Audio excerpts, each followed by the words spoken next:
तुम्हारी बात वो क्यों माने?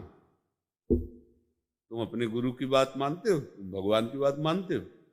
अगर मान लो तो सब भगवत स्वरूप है, कोई झंझटे नहीं। तुम अपने को ठीक करो, अपने मन को भगवदाकार कर लो तो वासुदेवाश्वरमित समात्मा सुदुर्लभा, कोई है ही नहीं। और अगर ये सोचो कि पत्नी तुम्हारे अनुकूल चले, तुम्हारे अधीन चले, ऐसा क्यों चले? तुम्हारी नौकर थोड़ी है। जैसे पुरुष शरीर में तुम उसके पति हो, ऐसे स्त्री शरीर की वही जीवात्मा भगवान का अंश है, वो अर्धांगिनी, उसकी भी कुछ मनोवृत्तियां, तुम्हारी भी मनोवृत्तियां। तुम अपनी मनोवृत्तियों को झुकाओ क्योंकि तुम सत्संगी हो, भगवत मार्ग के पथिक हो, झुकाकर उसे प्रेम में अधीन करो। शासन करने का अधिकार थोड़ी। जैसे लोग समझते हैं ना कि पत्नी एक साधारण चीज नहीं, जो जीवात्मा तुम हो वही जीवात्मा वो है।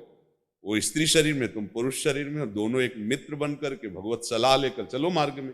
3 गुण है माया के। हो सकता है तमोगुण स्वभाव, रजोगुण स्वभाव, तो तुम्हारे भाग्य के कर्माधीन होकर वो पत्नी बनी आके ना निर्वाह करो। भक्त हो ना, इसलिए कह रहे लड़ो मत, मारो पीटो मत। अच्छी बात बता दी, नहीं मान रही तो जैसे हमारे शरीर में रोग है हम सह रहे ना, ऐसे उसको ये मानकर कि प्रतिकूलता सहने के लिए भगवान ने मुझे दिया। तुम्हारा भजन बनेगा, तुम्हारा भाव बन। अगर बिगड़ गया तो फिर रात दिन उसी घर में रहना, जलो और द्वेष करो। भजन वजन तो सब चला जाएगा, तेरे दिन लात जूता होंगे, कोई मार्ग नहीं मिलेगा। ये बहुत गंदी बात है जो स्त्रियों को कोई नीचा समझता हो या स्त्रियों को अपनी दासी समझता हो। ऐसा नहीं समझना चाहिए। दोनों एक मित्र हैं, दोनों इस संसार मार्ग की गाड़ी जो चलती है ना, उसके पहिए दोनों के बराबर होते हैं। अगर एक भी छोटा उसमें लगा दो तो गाड़ी पलट जाएगी। ये जो लोग समझते हैं ना कि मैं पुरुष हूं तो बहुत बड़ी चीज हूं, ये स्त्री है तो एकदम छोटी बात है, ऐसी बिल्कुल गलत है। तुम्हारा जैसा जीवन है वैसे ही उसका भी जीवन है। हाँ, एक मित्र यदि गलत मार्ग का अनुसरण करे तो हम समझा सकते हैं, हम उसको उपदेश कर सकते हैं, उससे हाथ जोड़ सकते हैं, थोड़ा शासन दिखा सकते हैं। पर हम ये नहीं है कि वो हमारी मतलब अनुकूल चले, हमारे अनुकूल, क्योंकि उसकी भी तो अनुकूलता है। किसी को भी अनुकूल करने के लिए, देखो तुकाराम जी की पत्नी इतना सब करती थी ना, और सबसे पहले भगवत साक्षात्कार जानते हो किसको हुआ? तुकाराम की पत्नी को। सबसे पहले भगवत, तुकाराम से भी पहले उनको भगवत साक्षात्कार हुआ, क्योंकि उनकी पत्नी थी, एक महाभागवत की पत्नी थी। ये सब करती थी, पर एक बात थी, भोजन बिना उनको पवा नहीं पाती थी, बस एक बात।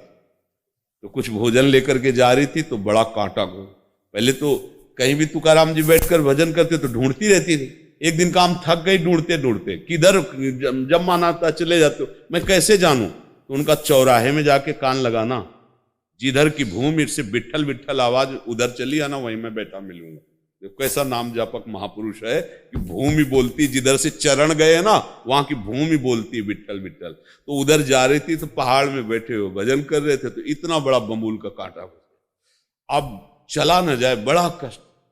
ठाकुर जी आगे पीताम्बर वजह से और कहा कि अच्छा कांटा लग गया, मैं कांटा निकाल देता हूं। इतना प्यार, अब कांटा कैसे निकले हाथ से? ठाकुर जी तो निकाल सकते थे, लेकिन महिमा दिखाने के लिए कि मेरे भक्त का थोड़ा भी कोई संबंध स्वीकार करके आदर करता है, तो मैं दांत से, ठाकुर जी ने कांटा निकाला दांत से, और अपने पीताम्बर की पट्टी फाड़ के ऐसे बना। जब वो गई लंगड़ाती तो तुकाराम जी ने कहा, आज तुकाराम जी जो दर्शन कर रहे थे महाभागवत के दर्शन कर रहे थे, अब पत्नी पत्नी ले रही कृष्ण साक्षात्कार की।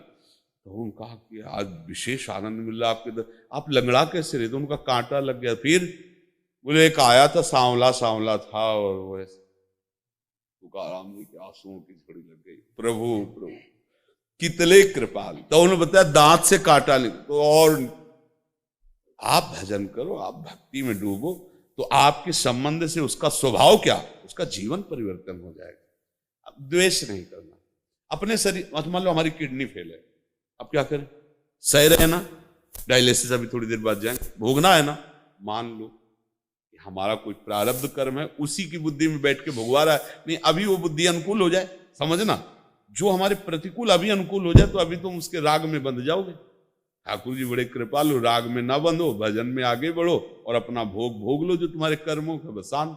लड़ाई झगड़ा ये बिल्कुल सत्संगी को नहीं करना चाहिए। झगड़ा करना, 4 लोग जाने कि तुम्हारा पत्नी में बैर भाव, ऐसा बिल्कुल नहीं होना चाहिए। तभी हमारे शिष्य हो, तभी हमारी धर्म मर्यादा का पालन कर सकते हो। समझ रहे ना?